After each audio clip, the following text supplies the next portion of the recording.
ఈ రోజే సబ్స్క్రైబ్ చేయండి మీ ఫేవరెట్ షోస్ చూడండి. కీర్తి, ఏం మాట్లాడుతున్నావు? చిన్న పెద్ద మంచి చెడు ఏం ఆలోచించవా? నోటికి ఏదొస్తే అది మాట్లాడేస్తావా? అమ్మా, అది పెద్దమ్మాయికి అలా జరిగిందని ప్రతి ఒక్కరికి అలాగే జరుగుతుందా? వాళ్ళిద్దరూ సొంత అక్క చెల్లెళ్లే. నేను అక్కనే కాబట్టే నిజాన్ని మాట్లాడలేక మౌనంగా ఉండిపోయాను. కీర్తి మాత్రం అడగగలిగింది. నాకేమో పెద్ద చెల్లి చిన్న చెల్లి అని తేడాలేముండవండి, ఇద్దరూ ఒకటే. కానీ ఇలాంటి వాటికి అరిష్టం ఉన్న నా చెల్లెల్ని కాస్త దూరంగా ఉంచడం మంచిదనిపిస్తుంది.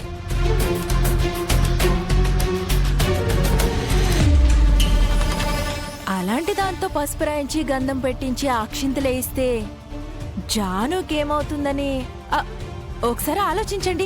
ఏయ్, అది నీ సొంత చెల్లె. దాన్ని పట్టుకుని ఇలా అనటానికి అసలు నీకు నోరెలా వస్తుంది? అమ్మా, అక్క మాట్లాడిన దాంట్లో తప్పే ఉంది. నేను కూడా దోషం ఉన్నదాన్నే కదా. నా పెళ్లి ఆగిపోయింది కదా. అది ఇప్పుడు నేను పసుపు రాసి అక్షంతలు నా చేత్తో వేసి నా దోషాన్ని నేను నా చెల్లెలికి అంటించలేనమ్మా. నా చెల్లెలి జీవితం నా వల్ల పాడవకూడదు. అందుకే నేను దూరంగా వెళ్ళిపోతాను. అక్క అక్క, నీ చేయి పట్టుకుని నడక నేర్చుకున్న దాన్ని, నీ చేతి గోరుముద్దలు తిని పెరిగిన దాన్ని, నీ దగ్గరే చదువు నేర్చుకున్న దాన్ని, అమ్మ తర్వాత అమ్మలా నన్ను ప్రాణంలా చూసుకున్న నువ్వు ఇప్పుడు పసుపు రాయడానికి ఏమవుతుంది?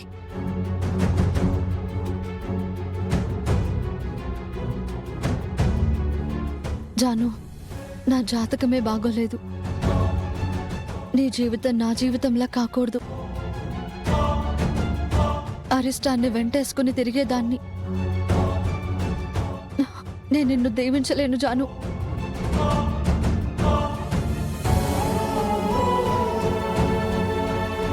నువ్వేంటో నీ మనసేంటో నాకు తెలుసక్క. నీ దీవెనలు నాకు శ్రీరామ రక్ష. నాకు నువ్వే గంధం రాయాలి, పసుపు పుయ్యాలి, బొట్టు పెట్టాలి, మంగళ స్నానాలు నువ్వే దగ్గరుండి చేయించాలి. అది కాదు జాను, నా మాట విను. ఎవరో ఏదో అన్నారని, ఏదో అనుకుంటారని నువ్వు నీ చెల్లెలికి చేయాల్సిన కార్యక్రమం చేయవాక? తులసి, జాను అంతలా అడుగుతుంది కదా, దాన్ని బాధ పెట్టకమ్మా. నీ చేత్తో జరగాల్సిన కార్యక్రమం జరిపించు. రామ్మా. ఇంకా ఆలోచిస్తున్నావేంటమ్మా? నీ చెల్లెలి జీవితం బావుండాలని, తన కొత్త కాపురం నిండు నూరేళ్లు హాయిగా సాగాలని నీకన్నా గొప్పగా ఎవరూ ఆశీర్వదించలేరు. రామ్మా. రా అక్క.